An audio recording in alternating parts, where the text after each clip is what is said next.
Boa tarde, Brasil. Boa tarde, Europa, Ásia, Oceania, África, América Latina, América do Norte.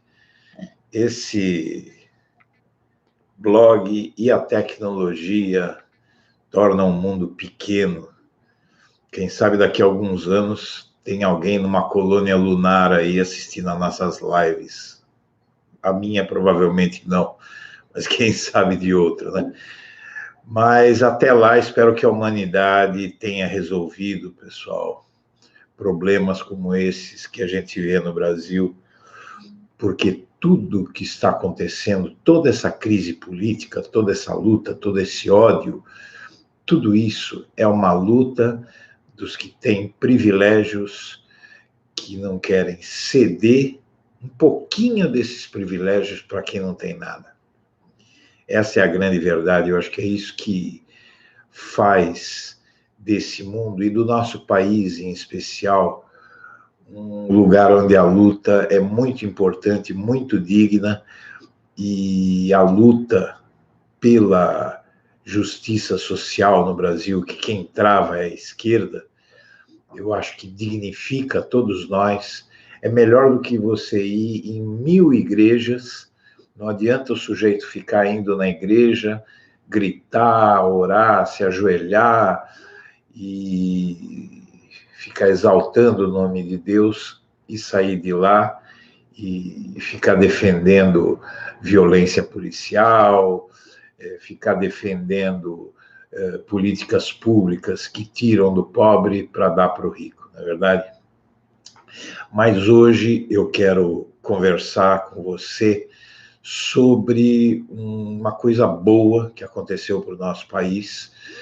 Eu procuro sempre olhar o lado positivo das coisas, pessoal, porque o lado negativo está aí todo dia, a gente vê coisas negativas, então eu sou contra essa questão de ficar dizendo que não tem jeito, que eu não quero confiar em nada, nada vai dar certo, o STF não vai dar certo, não sei o quê. E eu faço isso sempre com base em fatos concretos. Então, hoje, por exemplo, a minha locução, ela vai girar em torno, inclusive, de uma matéria que foi objeto de um editorial da Folha de São Paulo e que coincidiu muito com aquilo que eu pretendia falar. Eu abro o jornal e vejo uma confirmação da minha percepção. Que o que eu posso fazer aqui é dar minhas análises, né, e notícias que eu recebo, e eu vejo um editorial com o título Exibição de Força. E aí, na linha fina, nós temos a explicação. Com respostas a Bolsonaro e a Lava Jato, STF reafirma poder e expõe divisões. É perfeito, eu achei o texto bastante interessante, porque eu estava justamente reunindo dados que mostram que houve um divisor de águas. Essa denúncia da Lava Jato, da Vaza Jato contra a Lava Jato, essa última, que mostra os ataques aos ministros do Supremo por parte de Dallagnol e da sua turma, e, obviamente, com uma concordância de Moro, porque ele tinha uma grande ascendência sobre esse grupo.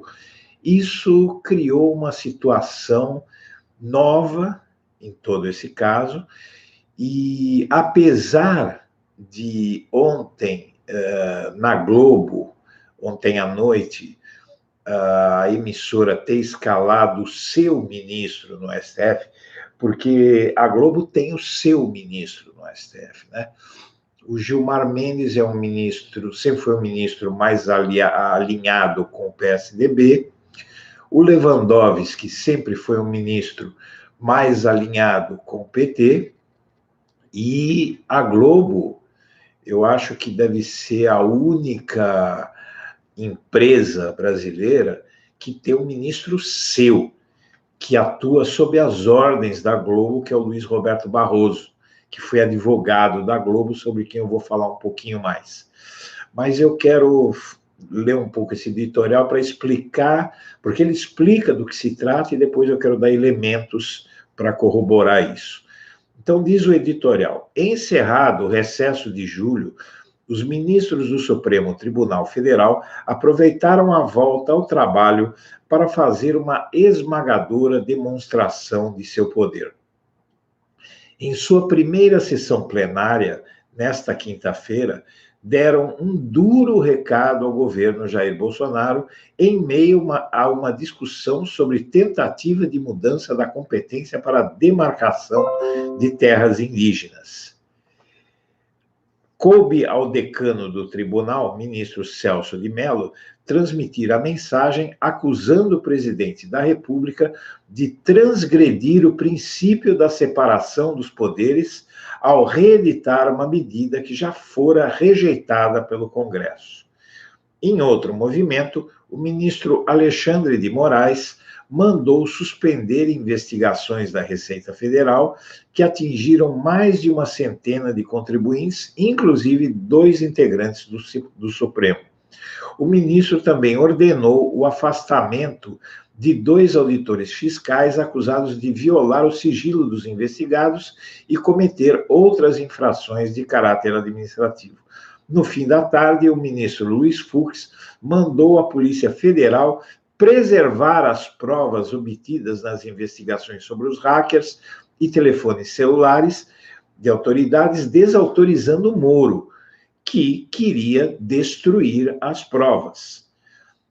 Fux determinou que sejam enviados ao seu gabinete cópias do inquérito de todo o material obtido até agora pela polícia, incluindo as mensagens vazadas de procuradores da Operação Lava Jato. O ministro tomou decisão como relator de ação movida pelo PDT para evitar que provas colhidas pelos investigadores sejam destruídas, como sugeriu Moro. À noite, em novo despacho, Alexandre de Moraes ordenou que a Polícia Federal também enviasse cópias do inquérito e das mensagens para o seu gabinete e fixou um prazo de 48 horas. Moraes atuou na condição de relator do inquérito sigiloso aberto pelo STF em março para investigar notícias falsas e ameaças aos integrantes do STF. E ontem ele prorrogou esse inquérito por mais 6 meses. O efeito prático dessa sequência de decisões foi transferir da primeira instância da Justiça Federal para o STF o controle sobre o andamento das investigações sobre mensagens vazadas. Ou seja, o STF, ele tirou da mão da Lava Jato, dos setores do judiciário mais permeáveis ao Moro, mais suscetíveis ao Moro, ao Bolsonaro, a essas pessoas que têm uma grande ascendência sobre os estratos mais baixos da justiça, e levou para o STF para evitar justamente uma manipulação e até a destruição de provas que o Moro ele cometeu um ato muito falho ao querer destruir aquelas provas, tá? Porque ele deixou claro que ele tem medo daquele material. Então, isso é o que sempre se diz: para bom entendedor, meia palavra basta, e é só você ler nas entrelinhas, vocês vão ver que o sujeito, para querer destruir aquele material, é porque ele tem medo do que vai sair dali, né? Então, o Celso de Mello, ele também deu o recado muito duro e diz que o presidente da República minimiza perigosamente a importância da Constituição. O que significa tudo isso?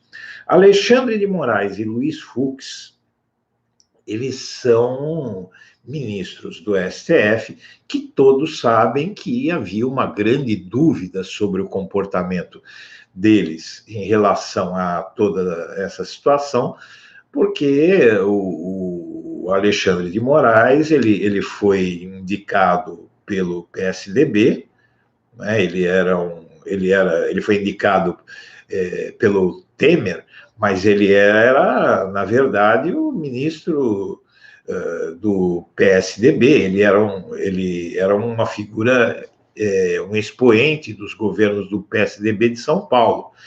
Depois foi ministro da Justiça do Temer, e aí foi indicado para o Supremo. Então a gente imaginava uma tentativa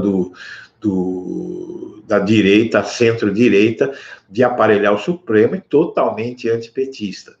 Agora, as atuações do Alexandre de Moraes, elas vão se coadunar sempre muito com a visão do PSDB, que evidentemente já se posicionou. O PSDB hoje está muito mais perto do PT, né, com exceção do João Dória, do que jamais esteve, porque é a centro-direita que foi dizimada pelo Bolsonaro.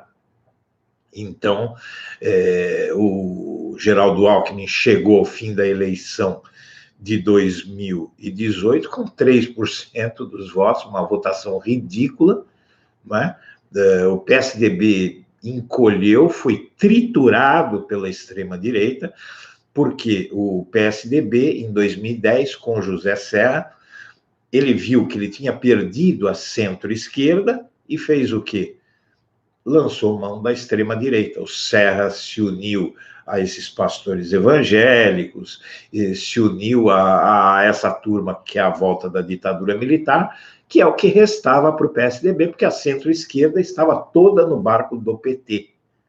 Isso quando terminou o governo Lula, com 80% de aprovação. Então, aí, quando aparece um candidato realmente de extrema-direita como o Bolsonaro, aí a extrema-direita achou um candidato para chamar de seu e deixou o PSDB chupando o dedo, né? Então, o Celso de Mello é uma outra figura que também já demonstrou que não está gostando nada dessa história e, inclusive, sinalizou até uma possível condenação do Moro, declarar a suspeição do Moro no julgamento que vai ter nos próximos dias e que vai ser decidido se o Moro é ou não suspeito para julgar o Lula. Isso na segunda turma. Então, a postura do Celso de Mello, a postura do Fux, que era uma coisa um pouco insuspeita. O Fux, ele realmente ele surpreendeu porque ele tinha ficado quieto até agora e, de repente, ele foi lá e com um ato que ele tomou de impedir a destruição das provas, ele quis passar um recado também, que aquelas frases aquela frase do Moro, in Fux we trust, né? Que em inglês nós confiamos no Fux, ele quer se desvincular daquilo ali, até porque se ele não tomar atitudes nesse sentido, ele vai acabar entrando no rolo em que o Moro, Dallagnol e companhia estão metidos. Então, eu acho que essa demonstração de força do Supremo, inclusive em relação à Lava Jato, e trazendo para o Supremo a Vaza Jato, tirando a Vaza Jato das mãos de qualquer um e da área de influência, inclusive do Sérgio Moro, desautorizando o Sérgio Moro, isso sinaliza que o STF parece ter entendido, e aí eu vou concordar com muita gente que disse que o STF está agindo em interesse próprio, mas é isso mesmo.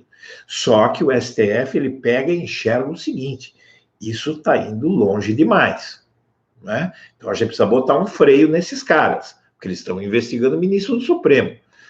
O Alexandre de Moraes ele também suspendeu a apuração da Receita contra um monte de pessoas, inclusive ministros do Supremo, e o Barroso, ministro Luiz Roberto Barroso, foi ontem à Globo, a Globo foi muito à Globo ontem, apresentou apresentou uma programação, umas entrevistas dos ministros sobre o caso da Vaza Jato, do Gilmar Mendes, fazendo as suas queixas, dizendo que o judiciário está sobre a maior peso, maior crise que já enfrentou na história recente, mas uma fala do Gilmar meio de lado, nem falando para a câmera, falando baixo, tal. Aí eles enquadram o Barroso dizendo que é tudo conversa fiada, que não tem nada disso, e aquela forma dele de desautorizar a Vaza Jato, falando que é fofoca, que tem mais fofocas na Vaza Jato do que casos relevantes. Se ele não acha caso relevante, o ministro, um procurador de primeira instância, investigar ministros do Supremo, a gente vê, né, que é a opinião da Globo de querer desqualificar a Vaza Jato por conta da relação da Globo com o Sérgio Moro. Então, a Globo, ela tem um problema com o Bolsonaro, sério, aí a gente vê que a Globo luta contra o Bolsonaro, mas preserva o Moro, até porque o Moro deve saber de muita coisa sobre a Globo. O Conselho Nacional do Ministério Público deve dar uma paulada no Dallagnol. Mais uma investigação foi aberta sobre as palestras agora, já tem, eu acho que agora são 3 investigações abertas contra o Dallagnol. Evidentemente que tem um corporativismo aí no Ministério Público, porque aquilo que está acontecendo no Ministério Público é o que está acontecendo no STF. No STF, tirando o Barroso, né, que foi fazer aquilo que a Globo queria que ele fizesse, os outros ministros, inclusive ministros considerados mais à direita, como Fux, como o Alexandre de Moraes, como o Celso de Mello, esses ministros, todos, o corpo do STF, se revoltou e se uniu quando ataca, faz um ataque a nessas corporações, que é um ataque que amanhã pode se estender a todos, eles se fecham. A mesma coisa o Ministério Público, a Procuradora-Geral da República quis, né, se entender aí com o Dallagnol, com aquela turma toda do Ministério Público, até porque ela vai depender dos votos dos membros do Ministério Público para, pelo menos, aparecer bem na lista tríplice, apesar de que o Bolsonaro, porque esse ano nós temos sucessão no Ministério Público, vai mudar de Procurador-Geral da República agora, e a atual Procuradora-Geral, ela quer participar disso, né? Ela quer continuar como Procurador-Geral, mas o Bolsonaro já disse que vai ignorar a indicação do Ministério Público. Mas, seja como for, todo mundo quer aparecer bem, mesmo que não consiga chegar lá, quer aparecer bem, ganhar poder dentro do corpo do Ministério Público. Então, o STF, ele se fecha corporativamente e o Ministério Público defendendo o Dallagnol, até porque tem mais procuradores importantes envolvidos na Vaza Jato, que atuaram dessa mesma forma, não é? Então, aí nós vamos ter essa briga, só que, evidentemente, nessa briga o STF tem mais poder, e tanto é muito positivo isso que aconteceu, pessoal, que a gente tem na coluna da Mônica Bergamo hoje a notícia de que a defesa de Lula festejou as decisões de ministros do STF sobre os diálogos de procuradores, porque isso dá uma demonstração de que o Supremo, ele deu uma guinada. Então, vem coisa por aí, sempre vai ter, sempre tem aquelas pessoas que dizem, não, não vai mudar nada, a justiça é isso mesmo, mas não é. A justiça, ela age politicamente. E a política, ela depende muito, gente, de conjuntura. Hoje, a situação está de um jeito. A prisão do Lula, tem muitas pessoas aí, depois eu vou ler os comentários do público aí, que no chat, antes de começar o vídeo, fizeram perguntas, tal. Eu estou começando a ler isso para dar uma atenção maior a quem assiste. E aí o Luiz Fux determinou a preservação do material, Alexandre de Moraes o fim das investigações sobre magistrados, e a defesa do Lula festejou essas medidas em relação aos diálogos do procurador da Lava Jato, porque isso realmente sinaliza que o ânimo da corte, porque o Lula ele está preso, gente, por questões políticas.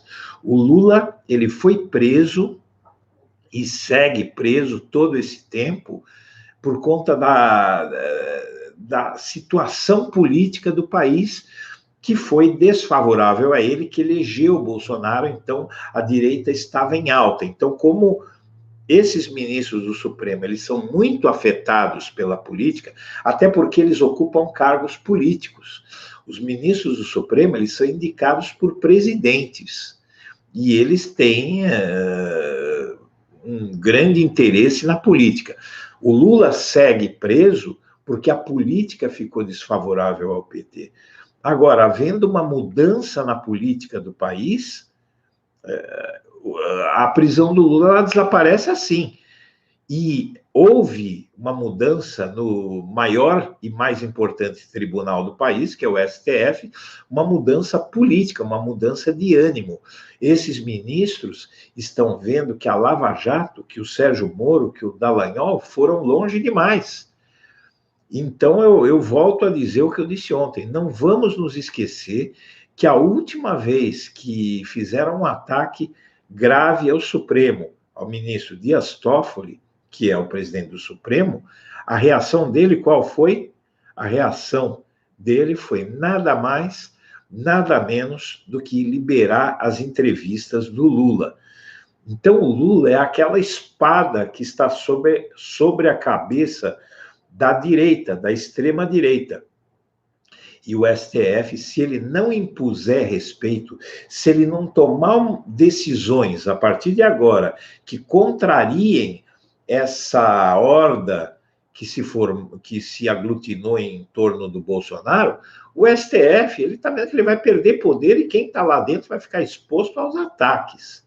Então, o STF, a defesa do Lula comemorou pelo seguinte: o STF vai ter que mostrar poder, e a melhor forma do STF demonstrar poder vai ser libertando o Lula, por exemplo. Então, vamos entender isso, pessoal, porque isso é muito importante, sabe? A gente tem que se aproveitar desses momentos em que coisas boas estão acontecendo, até para fazer com que as pessoas tenham ânimo, porque tudo depende de nós. Tudo que está acontecendo no país depende da política. Então, se nós, como entes, porque todos nós somos entes políticos, então a gente aqui está fazendo um ato político. Nós estamos conversando, nós estamos analisando os fatos e nós vamos divulgar esses fatos, e tudo que está sendo discutido aqui vai ter repercussão, alguma repercussão, pequena, evidentemente, porque se trata de um espaço pequeno, mas algumas dezenas de milhares de pessoas, às vezes até centenas, dependendo do dia, que participam de uma reunião como essa, hoje, porque isso aqui é uma reunião entre pessoas discutindo política. Isso vai interferir na sociedade. É isso que cada um de nós pode fazer. O que vocês estão escrevendo, o que vocês estão assistindo, o que você que está assistindo vai dizer no seu trabalho, na sua família, sobre o que ouviu aqui, em outros espaços, evidentemente. Então, eu acredito, olha, o CNMP também tem outra investigação das palestras do Dallagnol, né? Tem muita coisa ali. E aqui tem uma excelente notícia, hein? Que eu recebi agora há pouco, que a petição pública a favor da libertação do Lula está chegando, pessoal, a 20 milhões de assinaturas. Já estamos com 16 milhões, está caminhando, e eu já recebi a notícia de que quando essa petição chegar a 20 milhões de pessoas, ela vai ser entregue à Organização das Nações Unidas. Então, a pressão pela libertação, vejam que não é brincadeira. Já estamos em 10% do eleitorado exigindo a libertação do Lula. É muita coisa. Isso é uma notícia excelente, é um elemento de pressão que eu acredito que uma petição para atingir um número como esse é muito difícil no Brasil. E também já começam a surgir consequências de tudo isso que está acontecendo. A equipe da Lava Jato vai ser reduzida em setembro. A Força Tarefa tem hoje 15 procuradores, mas mensagens atribuídas a Dallagnol, isso é matéria do Globo, tá? E esfriamento da operação provocaram desgaste. As suspeitas de que o procurador Deltan Dallagnol incentivou investigações sobre o ministro do Supremo Tribunal Federal, Dias Toffoli, podem ter impacto na redução de tamanho da força-tarefa da Lava Jato. O grupo tem hoje 15 procuradores, no auge das investigações em 2015 e 2016 eram 11, uma equipe que somada chega a 70 servidores, e a renovação da força-tarefa é feita anualmente em setembro, mesmo mês que termina o mandato da Procuradora-Geral da República. Então, as coisas começam a acontecer. Dizer como a fala do Barroso, por ter sido na Globo ontem, repercutiu muito, que era tudo fofoca, que ele não viu nada demais, mas isso ele está sendo uma voz isolada no Supremo. Ontem houve uma comoção no Supremo e as coisas estão acontecendo. E aí a gente tem o Bolsonaro continuando o suicídio de imagem dele para causar uma polarização, que é o que ele entende que mais o favorece. Então ele compra umas brigas malucas, acaba com a imagem do Brasil no exterior, mas ele mantém aquele grupelho de tarados em volta dele ali, gritando e xingando nas redes sociais. Então, a notícia aqui é de que especialistas do meio ambiente no mundo inteiro reagiram à demissão do diretor do INPE, simplesmente causada porque o INPE, com as suas técnicas, referendadas pelos maiores órgãos de controle ambiental do mundo, mostrou que as políticas do Bolsonaro estão causando aumento no desmatamento. Qual é a medida que ele toma? Uma medida de fazer com que o INPE, de cercear a divulgação da questão ambiental no Brasil. Então, o que está acontecendo no país é muito grave, porque o INPE tem uma tradição, uma tecnologia, e tudo isso vai ser destruído para que a gente não possa saber como é que está a questão ambiental no nosso país. Para consertar esse retrocesso que o Bolsonaro está cometendo, vai ser duro. E aí tem uma outra coisa muito importante, sabe, que está acontecendo, que vai influir decisivamente no futuro do país nos próximos anos, que é o nome do novo Procurador-Geral da República. E existe um tal de Augusto Aras, que já se reuniu várias vezes com o Bolsonaro, e ele é vice-procurador-geral da República, subprocurador-geral da República, e esse sujeito, gente, ele diz que o Brasil precisa de um governo militar. Então, o Procurador-Geral da República é o único que pode processar o presidente da República, e o Bolsonaro, diferentemente do Lula e da Dilma, que eles nomeavam quem o Ministério Público indicasse, sem olhar quem era, quem vocês querem, vocês ponham lá, apesar de ser alguém que poderia prejudicar muito o presidente da República, como aconteceu no caso da Dilma Rousseff, que ela foi muito prejudicada pela Procuradoria. A Procuradoria também atacou o PT de todas as formas, né? A Procuradoria-Geral da República, e nunca tinha sido feito isso. O Fernando Henrique Cardoso tinha o engavetador-geral da República, que era o primo do vice-presidente Marco Maciel, que ficou lá 8 anos e não deixou passar nenhuma investigação contra o governo. E aí entra o Lula e ponham o que vocês quiserem. Os procuradores abriram inúmeras ações contra o PT, e isso tudo foi indo até que fizeram o quê? Derrubaram a Dilma Rousseff. Né? Então, o PT quis ser transparente. É aí que eu digo que reside, pessoal, a maior prova de que o Lula era inocente, é inocente, porque eu pergunto a você, você assume um cargo de presidente da República, aí você pega o fiscal do seu trabalho, o único que pode te prejudicar, e deixa qualquer um. Então, o cara quer roubar e deixa quem pode fiscalizá-lo e denunciar o seu roubo na mão de qualquer um, o cargo desse na mão de qualquer um. Isso é um contrassenso. Se o Lula tivesse alguma intenção de cometer algum ato ilícito, como presidente, e a Dilma também, eles iam fazer o que está fazendo o Bolsonaro. O que o Bolsonaro está fazendo é aparelhando a Procuradoria para que ele não seja denunciado, para evitar que ele tenha que responder à lei. Então, quem age como culpado é o Bolsonaro. Outra coisa preocupante é que o presidente da OAB está relatando que ele está sofrendo ameaças, tá?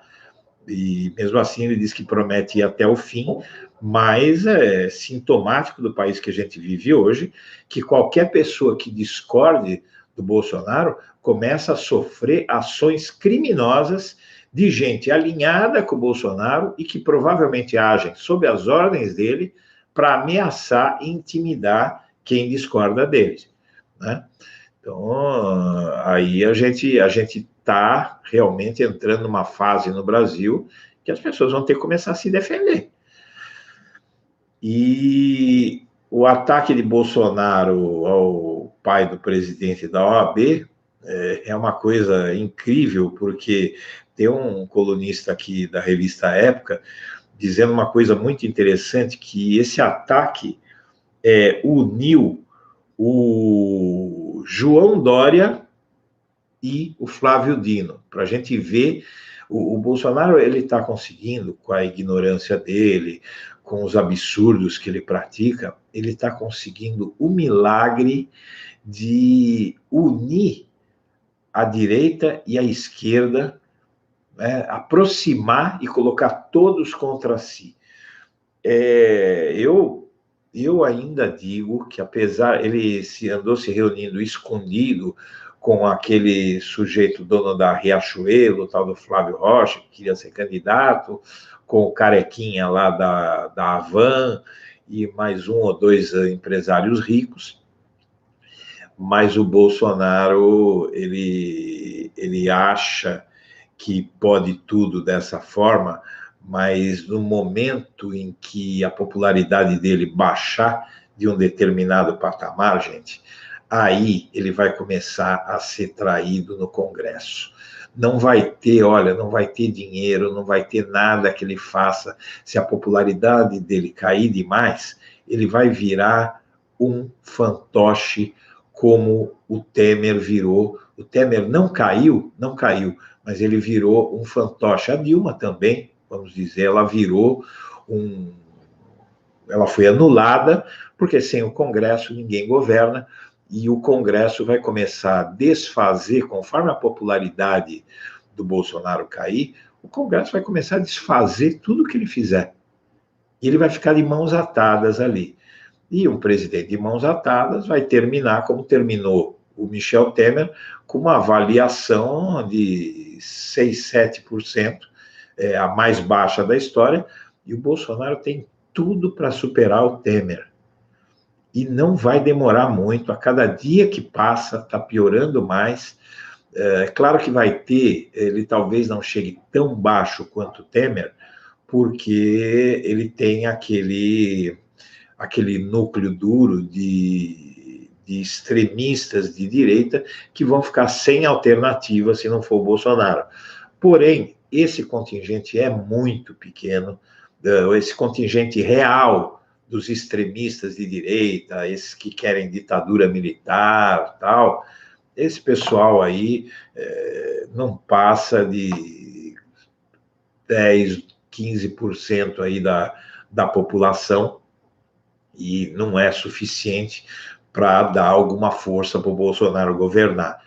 Eu acredito que a gente está chegando cada vez. A gente não pode esquecer, eu tenho dito isso reiteradamente, que esse governo tem 7 meses, já tem um desgaste profundo, uma queda de popularidade gigantesca, que eles não querem reconhecer.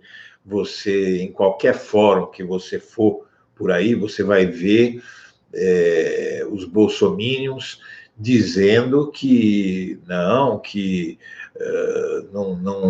o Bolsonaro, essas pesquisas que dizem que a popularidade do Bolsonaro está caindo são todas falsas, que ele está muito bem, que ele vai se reeleger em 2022, mas evidentemente é o que fala gente que é militante de um grupo político.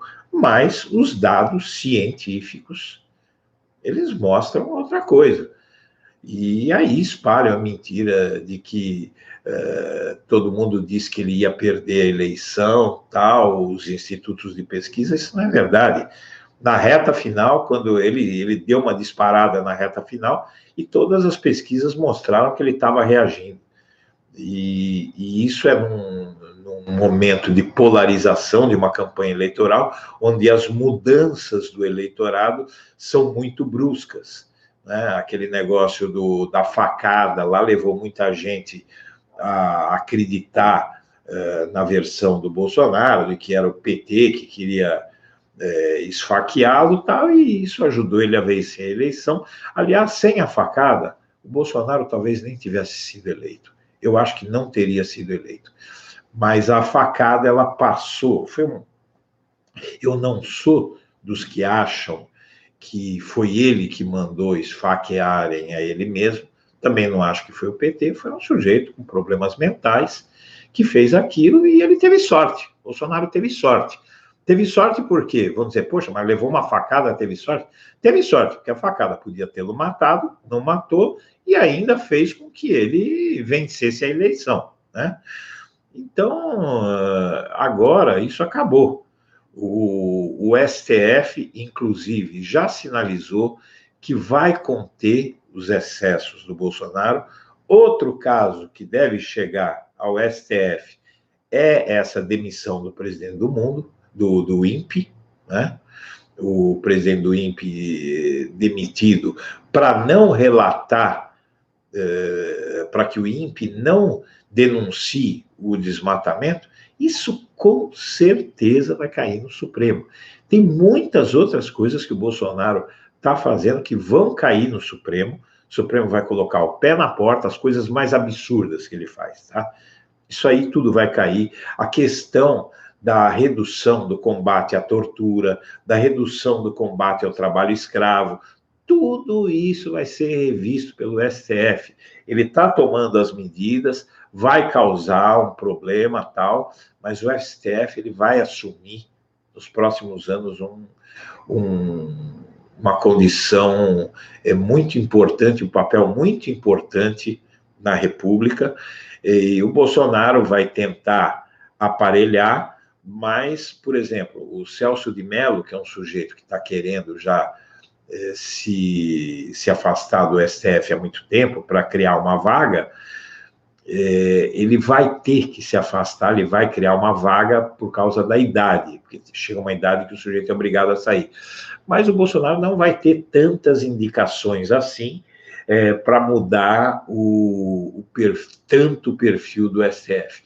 Ele vai colocar um ministro dele, alguém que vai agir do jeito que ele quer, mas também não pode se esquecer que o STF, pessoal, é uma corte em que é um tribunal em que o ministro eleito ele tem um cargo vitalício, então ele tem uma grande independência para tomar as decisões dele. Vocês veem que o Lewandowski está lá há muito tempo e ele se posicionou contra tudo que fizeram, né, neste país, e ninguém conseguiu tirar ele de lá, porque o ministro Supremo ele tem muita força, tem muito poder.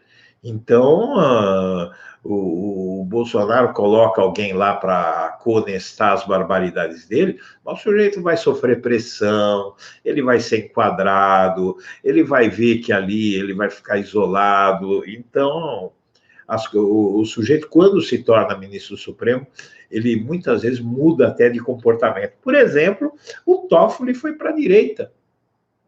O Alexandre de Moraes está vindo para a esquerda, né?